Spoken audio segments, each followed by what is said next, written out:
வணக்கம். இன்றைக்கி நம்ம பார்க்க போகிற சமையல் என்னென்னு பார்த்திங்கன்னா, ஒரு ஆரோக்கியமான கஞ்சி ரெசிபி தான் பார்க்க போகிறோம். பச்சரிசியும் கொள்ளும் வச்சு ஒரு அருமையான கஞ்சி. ரெகுலராக எடுத்துகிட்டு வந்திங்கன்னா உடம்பு நல்ல ஸ்ட்ரென்த்தாகவும் இருக்கும், வெயிட் லாஸும் ஆகும், நோய் எதிர்ப்பு சக்தியும் நல்லா அதிகமாகும். சின்னவங்கலேருந்து பெரியவங்க வரைக்கும் தாராளமாக இந்த கஞ்சி எடுத்துக்கிட்டு வரலாம். ஸோ வாங்க இந்த அருமையான கொள்ளு கஞ்சி எப்படி செய்யலாங்கிறத பார்க்கலாம். இப்போ ஒரு பவுல் எடுத்துக்கலாம். இதில் நான் இந்த பவுல் எடுத்துருக்கேன். இதில் அரை கப் அளவுக்கு பச்சரிசி எடுத்துருக்கேன். இதை சேர்த்துக்கலாம். எந்த கப்பில் எடுத்தோமோ அதே கப்பில் 1/4 கப் அளவுக்கு கொள்ளு. பச்சரிசி ஒரு பங்கு எடுத்தோம்னா கொள்ளு அதில் பாதி பங்கு எடுத்துக்கணும். இப்போ நல்லா கழுவிட்டு வந்துட்டு பார்க்கலாம்.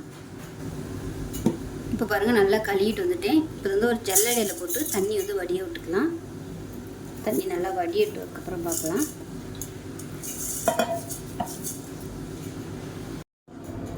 இப்போ பாருங்கள், தண்ணி நல்லா வடிஞ்சிருச்சு. இது அப்படியே ஒரு மிக்ஸி ஜாரில் சேர்த்துக்கலாம். இது உடனே பண்ண போகிறதுனால நான் கொஞ்சமான அளவு தான் எடுத்திருக்கேன். அதனால நான் அப்படியே சேர்த்துக்கிறேன். நீங்கள் நிறைய குவான்டிட்டி பண்ணி ஸ்டோர் பண்ணி வைக்கணும் அப்படின்னு நினச்சிங்கன்னா கடாயில் போட்டு வறுத்துக்கோங்க. அப்போ தான் உங்களுக்கு ஸ்டோர் பண்ண முடியும். ஈரத்தோடு ஸ்டோர் பண்ணிங்கன்னா உங்களுக்கு அப்படியே பூசணம் பிடிச்ச மாதிரி ஆயிரும்.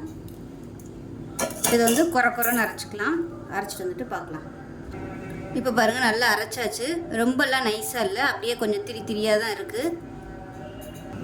இப்போ ஒரு குக்கர் எடுத்துக்கலாம். இப்போ நம்ம அரைச்சதை இந்த குக்கரில் அப்படியே சேர்த்துக்கலாம். இப்போ இதில் நல்ல ஒரு 6 டம்ளர் அளவுக்கு தண்ணி சேர்த்துக்கலாம். இப்போ இன்னொரு சொம்பு தண்ணி ஊற்றிக்கலாம். இப்போ இதில் ஒரு 1/4 டீஸ்பூன் போல் சீரகம் சேர்த்துக்கலாம். அதே போல் ஒரு 1/4 டீஸ்பூன் போல் மிளகு சேர்த்துக்கலாம். இப்போ இதில் நல்ல 1 டேபிள் ஸ்பூன் அளவுக்கு நெய் சேர்த்துக்கலாம். நெய்யோட ஃப்ளேவர் தான் இதுக்கு நல்லாயிருக்கும். அதனால் நெய் சேர்த்துக்கோங்க. நல்லா ஹெல்த்தியாகவும் இருக்கும். 1/4 டீஸ்பூன் போல் உப்பு சேர்த்துக்கலாம். இப்போ இது எல்லாத்தையும் நல்லா கலந்து விட்டுக்கலாம். தண்ணியில் அந்த பவுடர் எல்லாமே நல்லா மிக்சிங் ஆகும், இல்லைன்னா கட்டி கட்டியாக இருக்கும். இப்போ கூட மூடி வச்சிடலாம். மூடி வச்சுட்டு நல்லா ஒரு 5 விசில் விட்டுட்டு ஸ்டீம் போனதுக்கப்புறம் பார்க்கலாம். விட்டு ஸ்டீம் போயிடுச்சு, எப்படி இருக்குன்னு பார்க்கலாம். பார்த்திங்கன்னா இந்த மாதிரி தான் இருக்கும். அவ்வளோதான், குடிக்கிறதுக்கு சூப்பராக ரெடி ஆயிடுச்சு. ரொம்ப கெட்டியாக இருந்துச்சுன்னா தண்ணி ஊற்றி அட்ஜஸ்ட் பண்ணிக்கலாம்.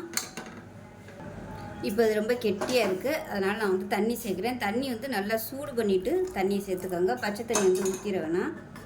தண்ணி ஊற்றிட்டு ஒரு கொதி வரட்டும். இப்போ இதில் நீங்கள் தேங்காய் பால் ஊற்றுறதுனாலும் ஊற்றி சாப்பிட்டுக்கலாம்.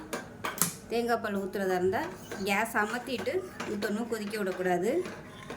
நான் இன்றைக்கி இப்படியே தான் சர்வ் பண்ணுறேன். தேங்காய் பால் ஊற்றலை, உங்களோட விருப்பம்தான்.